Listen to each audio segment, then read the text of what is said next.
Аванетусем. Тюркские языки – находка для лингвиста. Коктейль из слов самых различных языков, положенных на тюркскую основу и сдобренных сингармоничной фонетикой, сделал немало шедевров, один из которых – чувашский язык. У тюркских языков логичное и удобное словообразование, понимая которое, мы не только лучше узнаем языки, но и отчасти сами становимся творцами языка. Сегодня мы познакомимся с 5 наиболее продуктивными словообразовательными аффиксами чувашского языка для имен существительных. Итак, начинаем. Первое.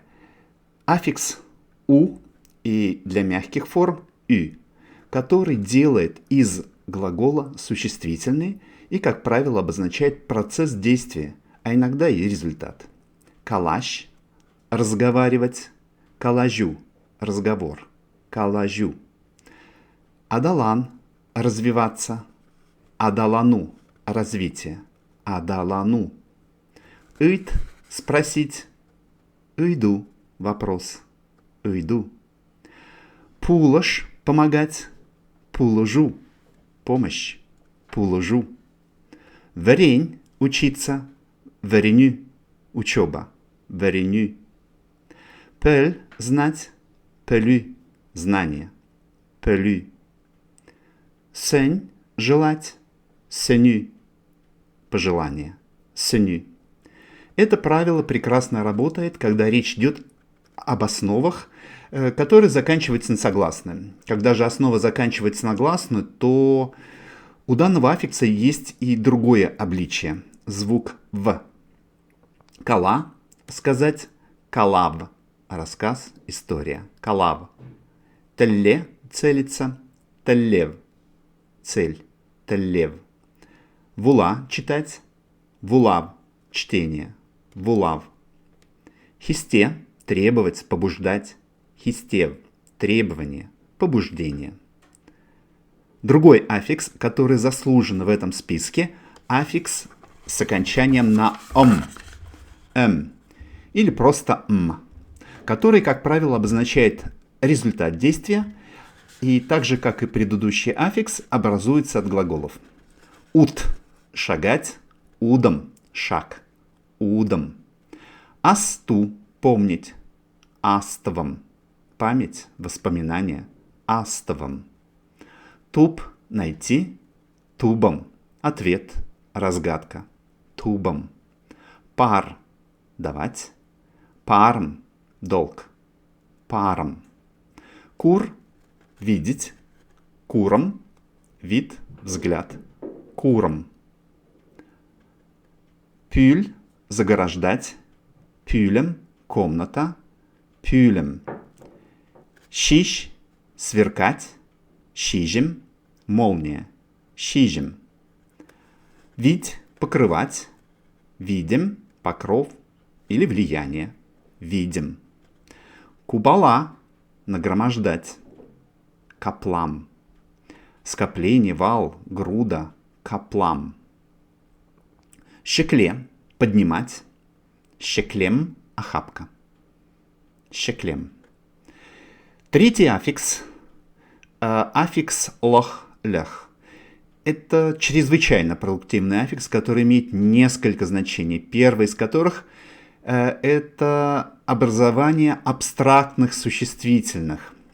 Например, аджа – ребенок, аджалах – детство. Вада – старый, ватлах – старость. Ватлах. Пур – есть, имеется. Пурлах – имущество. Пурлах. Пер – один, перлях – единство, единение. Перлях. Терес – справедливый, правильный. Тереслях – справедливость. Тереслях. Второе, что он может означать? Он обозначает скопление или наличие множественности каких-либо объектов. Например, хыр – сосна, хырлах – сосновая роща, бор, хырлах. Шур – топь, шурлах – болото, болотистая местность, шурлах.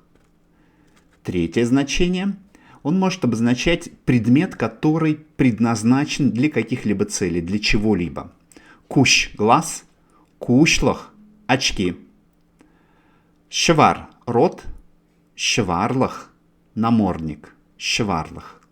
Вора – семя, ворлах – семена, ворлах. Азан – вспоминать, азан малах – нечто предназначенное на память. Суд – продавать, суд малах – нечто предназначенное на продажу. Четвертое значение, он может обозначать промежуток времени. Пиле-кун – 5 дней, пиле-кунлах – пятидневка. Эрне – неделя, эрнелях – на неделю, на период в неделю. Четвертый аффикс, аффикс ок, эк. Он образует от глаголов имена существительные и прилагательные со значением результата действия.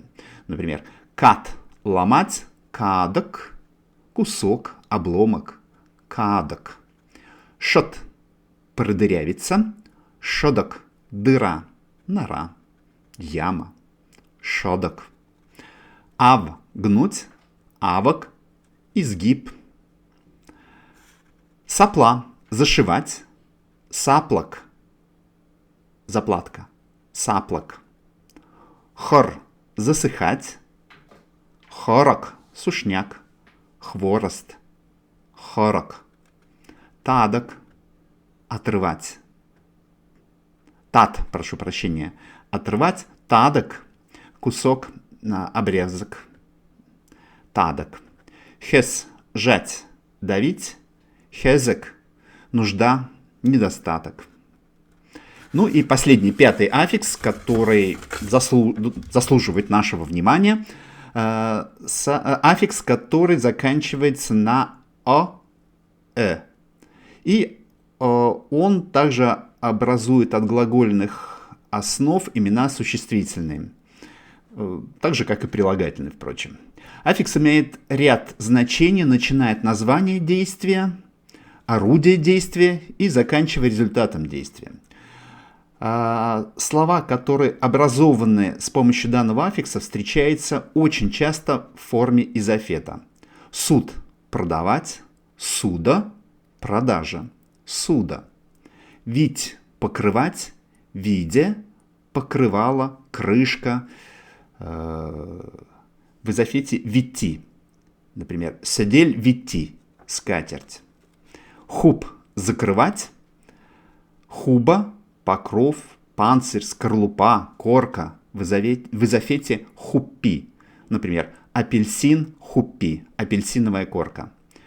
Щут – зажечь, включить. Щуда – свет. Ющ – киснуть.